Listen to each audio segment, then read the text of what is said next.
क्या उसके हिसाब से इतना बड़ा मूव आया है? मतलब मान लो यहाँ पर 10,000 ऑर्डर्स आए और सिर्फ 4,000 ऑर्डर्स ही फुलफिल हुए। कभी कभी ऐसा भी होगा कि बहुत बड़ी कैंडल होगी और एकदम ऐसे फुसकी कैंडल बनेगी। मतलब आपको दिखा है 1 लाख ऑर्डर आया है, बस उसमें से 1,000 ऑर्डर ही फिल हुआ है। अब ये ऑर्डर फिल हुआ है, क्या हमें पता चलेगा कि ये कब कैसे कहाँ होता है? तो बिल्कुल नहीं। ये सिर्फ आपके ब्रोकर को पता होता है, जो किसी का भी इंफॉर्मेशन डिस्क्लोज नहीं करते। ठीक है। हम भी थर्ड पार्टी ही ट्रेड कर रहे होते हैं। हम ब्रोकर में अकाउंट निकालते हैं, ब्रोकर को बोलते हैं भाई बाय कर, तो फिर ब्रोकर हमारे बिहाफ पर बाय करता है मार्केट। ठीक है। सो ये रहा टेक्निकल एनालिसिस। देन उसके बाद फंडामेंटल्स की अगर हम बात करते हैं, तो फंडामेंटल्स थोड़ा सा ध्यान से सुनो। फंडामेंटल्स में आपको तीन मेजर न्यूज के बारे में बताऊंगा।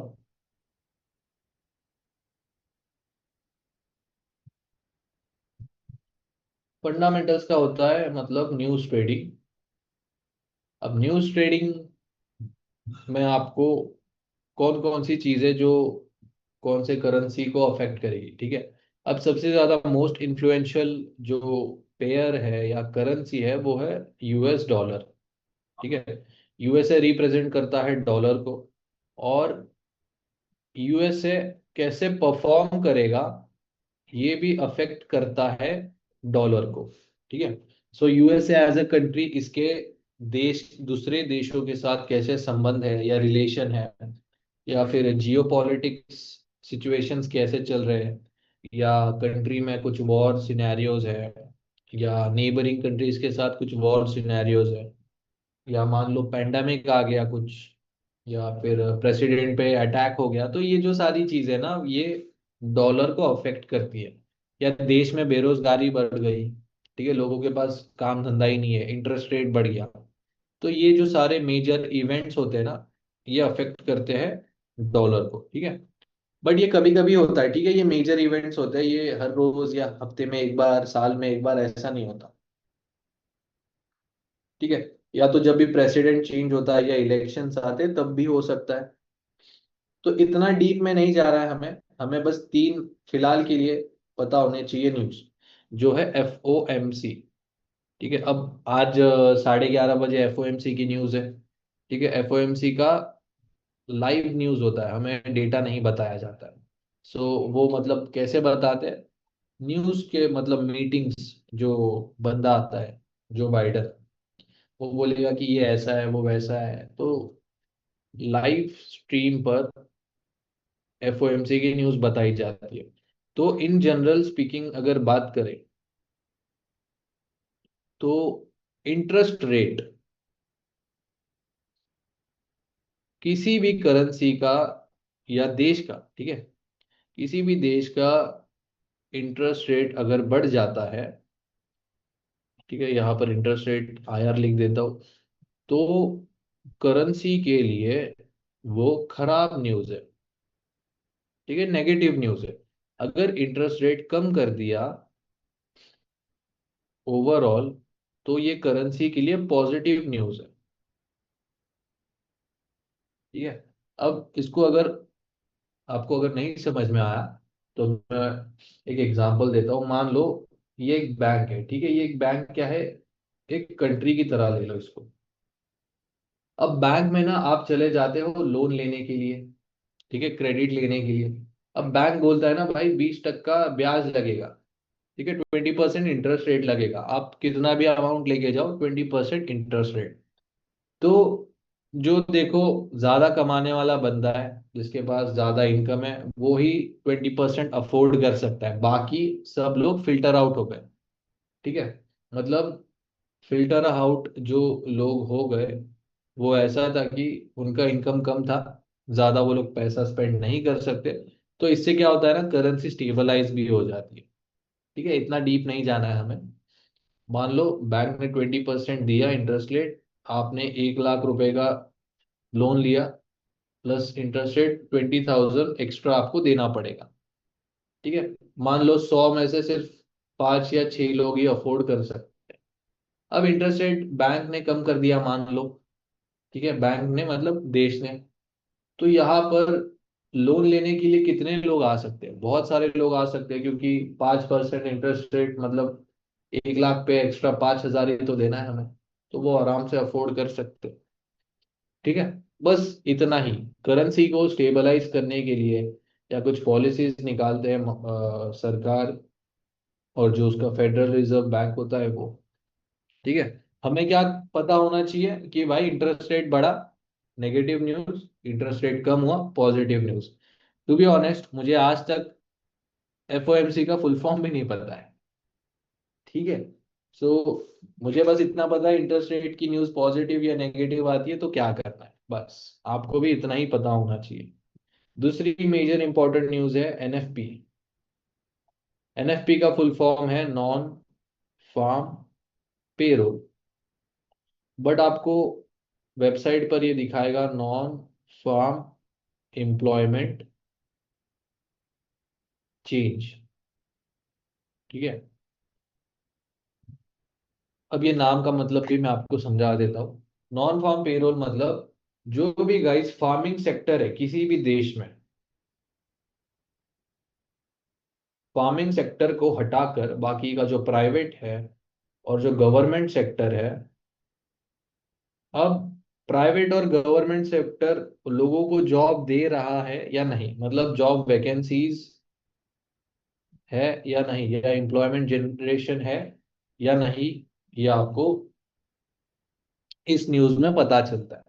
अब जो फार्मिंग मतलब जो खेती बाड़ी करता है बंदा, वो किसी को सैलरी बेस्ड पे रखेगा क्या, कि हाँ भाई हर एक महीने के 1 तारीख को तू आ मेरे खेत में काम कर, मैं तेरे को पगार दूंगा। ठीक है, ऐसा नहीं होता है। मजदूरी होती है, दिहाड़ी होती है। ठीक है, 1 दिन काम किया, 2 दिन काम किया, बात खत्म, हाथ में पैसा दिया, चलो बाय बाय। ऐसा होता है। गवर्नमेंट प्राइवेट सेक्टर वाले जॉब मतलब एक सिक्योर जॉब देते हैं उनको। सो एनएफपी कौन सा न्यूज है? जहां पर लोगों के पास जॉब है या जॉब नहीं है, मतलब प्राइवेट और सेक्टर्स, गवर्नमेंट सेक्टर ने मिलाकर कितने लोगों को जॉब दिया है या जॉब नहीं दिया है, ये इसका डेटा होता है। अब ज्यादा जॉब रहेगा, इसका मतलब क्या है? देश में बेरोजगारी कम रहेगी। और अगर जॉब नहीं है, इसका मतलब क्या हुआ? देश में बेरोजगारी ज्यादा है। तो ज्यादा बेरोजगारी पॉजिटिव न्यूज है या नेगेटिव न्यूज है, ये आपको पता है। अब आता है थर्ड कंडीशन में, थर्ड कंडीशन बोल रहा हूँ, थर्ड न्यूज की तरफ। थर्ड न्यूज है सीपीआई, ये हमारे जैसे कंज्यूमर लोगों के लिए। ठीक है, मतलब देश के नागरिक, कंज्यूमर प्राइस इंडेक्स। इसका मतलब ये है कि जो हम रोजमर्रा की चीजें यूज करते हैं, उसका रेट या उसका दाम बढ़ा दिया या रेट कम कर दिया। ठीक है, मतलब इसमें आ जाता है आपका fuel, petrol diesel, electricity, ration हो गया, ग्रोसरीज, और क्या हो सकता है, यूटिलिटीज हो गई, गुड्स एंड सर्विस हो गया। ठीक है, मतलब आसपास आप कुछ भी देखो, आपके घर में पंखा चल रहा होगा, एसी चल रहा होगा, लाइट चल रहा होगा, गाड़ी खड़ी होगी, या स्क्रीन है, जो भी है, अगर सरकार ने इन सारी चीजों का दाम बढ़ा दिया, तो एज अ कंज्यूमर ये कैसे अफेक्ट करेगा हमें? मान लो आप डीमार्ट चले गए, ठीक है, जुलाई महीने में सरकार ने ऐसा न्यूज दिया कि, नेगेटिव न्यूज है, नेगेटिव मतलब सारी चीजों का दाम बढ़ा दिया। ठीक है, मतलब हमारे लिए तो नेगेटिव है। ठीक है, प्राइजेस बढ़ा दी, तो आप चले जाते हो डीमार्ट, तो डीमार्ट में जा रहे हो तो जाते जाते आप पेट्रोल पंप चले गए, गाड़ी देखा तो 1 लीटर पेट्रोल जो 100 रुपए का था, 150 रुपये लीटर हो गया। तो आप क्या सोचोगे भाई, 30-40 का पेट्रोल भरा दे, मैं चला जाता हूँ जितना मुझे काम कर। ठीक है, देन उसके बाद आप डिमार्ट चले जाते हो, देखते हो 5 रुपए की मैगी 10 रुपए की हो रखी है, 10 रुपए का साबुन 15 रुपए का हो गया है, या जो भी पटाटो चिप्स है 50 के 100 रुपए हो गए। तो एज अ कंज्यूमर आप ज्यादा पैसा स्पेंड नहीं करोगे, जितना काम का है उतना ही ग्रोसरीज या राशन लोगे। ये अफेक्ट करता है ऐसे कि आपने पैसा कम स्पेंड किया, इकोनॉमी में भी पैसा या मार्केट में भी पैसा कम पुश हुआ, तो ओवरऑल ये आपके देश के लिए नेगेटिव न्यूज है। ठीक है। लेट्स सपोज अभी अगस्त महीने में सरकार ने रेट कम कर दिए। ठीक है, मतलब हमारे लिए पॉजिटिव न्यूज है। आप जाते जाते पेट्रोल पंप पर देखा कि भाई 100 रुपए लीटर पेट्रोल 50 रुपए लीटर हो गया, आप टंकी फुल करवा लोगे। डीमार्ट में गए तो सारी चीजें 5-5 रुपए 10-10 रुपए पे मिल रही है, तो आप क्या बोलोगे कि भाई चलो अगले 3-4 महीने का भी राशन मैं अभी ले लेता हूँ। सो ये अफेक्ट ऐसा किया कि कम प्राइजेस होने की वजह से आपने ज्यादा पैसा स्पेंड किया, तो ओवरऑल ये आपके देश के लिए अच्छा था। ठीक है। सो मैं दोबारा न्यूज रिपीट कर देता हूँ। एफओएमसी इंटरेस्ट रेट की न्यूज है, जहां पर आपको बस इतना पता होना चाहिए इंटरेस्ट रेट ज्यादा पॉजिटिव न्यूज नहीं है, नेगेटिव न्यूज है। नेगेटिव न्यूज आया तो पॉजिटिव न्यूज है। ठीक है, इंटरेस्ट रेट नेगेटिव तो करेंसी के लिए पॉजिटिव। एनएफपी कौन सा डेटा है? Non farm payroll. ये ऐसा डेटा है कि सरकार या प्राइवेट सेक्टर ने मिलकर लोगों को जॉब दिया है या जॉब नहीं दिया है। तीसरा न्यूज है सीपीआई, कंज्यूमर प्राइस इंडेक्स, जहां पर जो भी आप डे टू डे लाइफ में यूज करने वाली चीजें हैं उसका अगर रेट या वैल्यू कम ज्यादा कर दिया तो वो उसकी न्यूज है। ठीक है। ये इन डिटेल भी होगा आपका, जस्ट आज हमने गो थ्रू किया है। ठीक है। सो मेक श्योर ऐसा ना हो कि भाई ने कुछ बताया ही नहीं, बस पॉजिटिव नेगेटिव बता के चला गया। ठीक है, इसका डेडिकेटेड सेशन है, सो डोंट वरी। देन हम देखते हैं कैंडल स्टिक।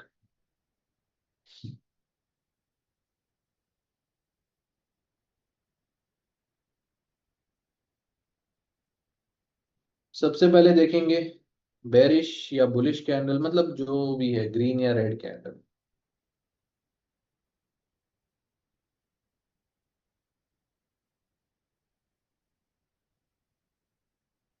थोड़ा सा ड्रॉ कर लेता हूँ मैं पहले।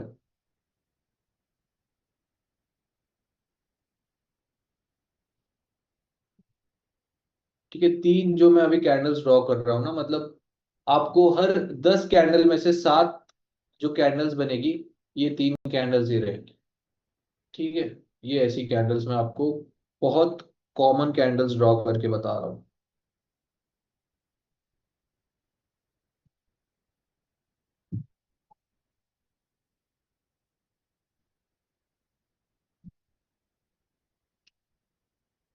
सो गाइस, बेरिश कैंडल और bullish candle, bullish candle green होती है, बेरिश कैंडल रेड होती है। मुझे पता है आपको पता रहेगा, बट स्टिल बता देता हूँ। तो एक सिंपल ट्रिक बताऊंगा जिससे आपको ओपन क्लोज हाई लो पता चलेगा किसी भी कैंडल का, क्योंकि जो नेक्स्ट लेक्चर होगा हमारा उसमें मेन स्ट्रेटेजी स्टार्ट होगी। तो उसमें एक कंडीशन है टू कैंडल रिट्रेसमेंट, वो उसमें दिक्कत आती है, तो इसीलिए मैं इतने इजी वे में आपको बता रहा हूँ।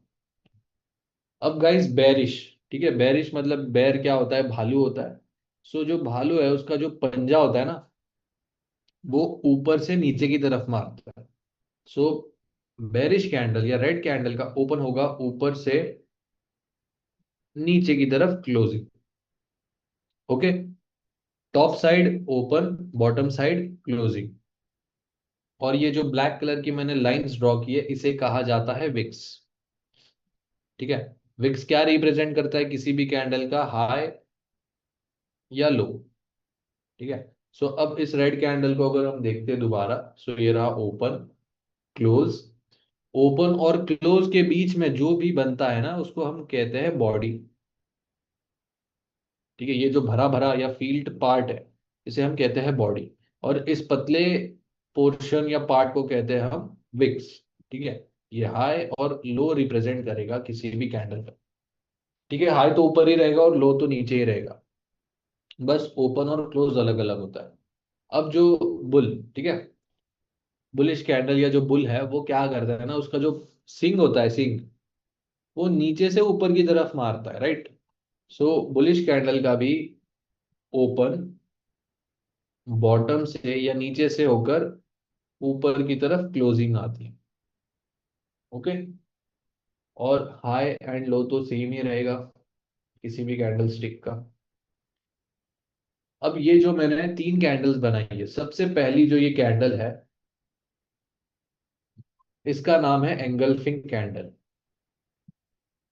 ठीक है, एंगल्फिंग कैंडल का मतलब ये होता है कि नॉर्मल साइज की जितनी भी कैंडल्स है ना, ये उसका 3x या 2x टाइम्स ज्यादा होगा। मतलब बिग बार कैंडल या बिग बॉडी कैंडल होती है। ठीक है, बहुत बड़ी कैंडल होती है। अगर रेड है तो बेरिश एंगल्फिंग, ग्रीन है तो बुलिश एंगल्फिंग। देन उसके बाद ये जो बीच वाली कैंडल है सेकंड, ये नॉर्मल कैंडल है। ठीक है, मतलब पांच में से चार या तीन कैंडल्स ये नॉर्मल कैंडल्स ही आपको मार्केट में दिखाई दी। फिर मैं आपको चार्ट पर भी दिखा देता हूँ।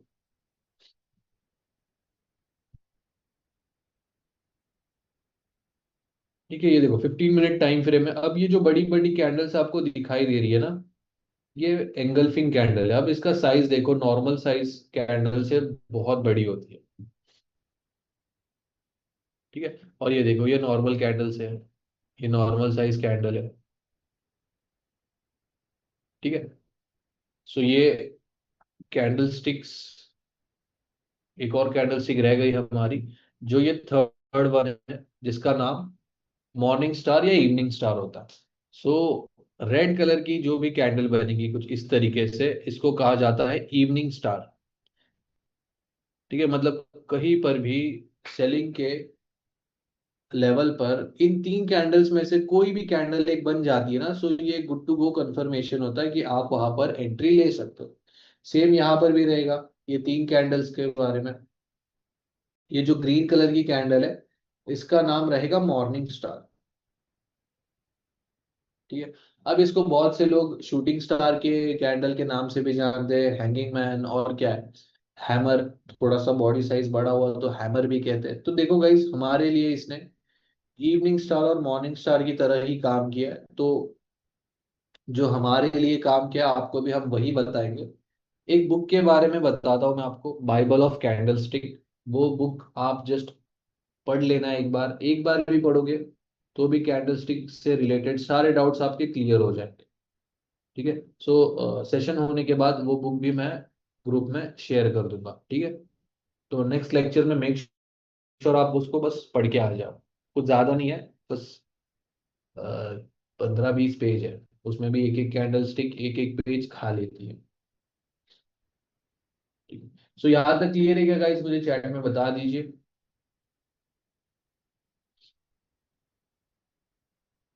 किसी को कुछ डाउट है तो पूछ सकते हैं। वैसे यहाँ तक तो बेसिक्स ही सीखने वाले हैं आज हम। तो मे भी किसी के लिए ये बोरिंग भी हो सकता है, नहीं भी हो सकता है। डोजी का कुछ यूज नहीं होता। डोजी का मतलब ये होता है ना, बायर स्ट्रांग है ना सेलर स्ट्रांग है। विक का नाम क्या है? विक का कोई नाम नहीं होता। ठीक है, बीच बीच का, बीच का वो नॉर्मल कैंडल है, उसका कुछ नाम नहीं है। हाँ, पीडीएफ मिलेगी, डोंट वरी डोंट वरी। ठीक है पिप्स, ठीक है पिप्स के बारे में भी बता दूंगा, कोई दिक्कत की बात नहीं है।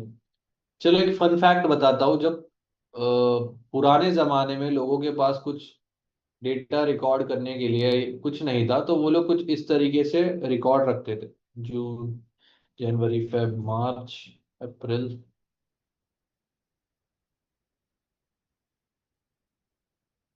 सितंबर, अक्टूबर, नवंबर और दिसंबर। ठीक है, और यहाँ पर प्राइजेस लिख देते थे। अब मान लो आगे आने वाले टाइम पर, लेट्स सपोज 1 किलो एप्पल का मुझे प्राइस पता होना चाहिए, तो मैं क्या करूंगा? तो अब जैसे ही नया साल स्टार्ट होता है, तो जो भी प्राइस रहेगा ना मार्केट में, उसको जाकर बस ये लोग डॉट कर देंगे।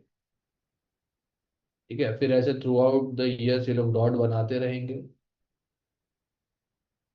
ठीक है, ये था कुछ इस तरीके से पहले जब लोग ट्रैक रिकॉर्ड रखते थे किसी भी चीज का।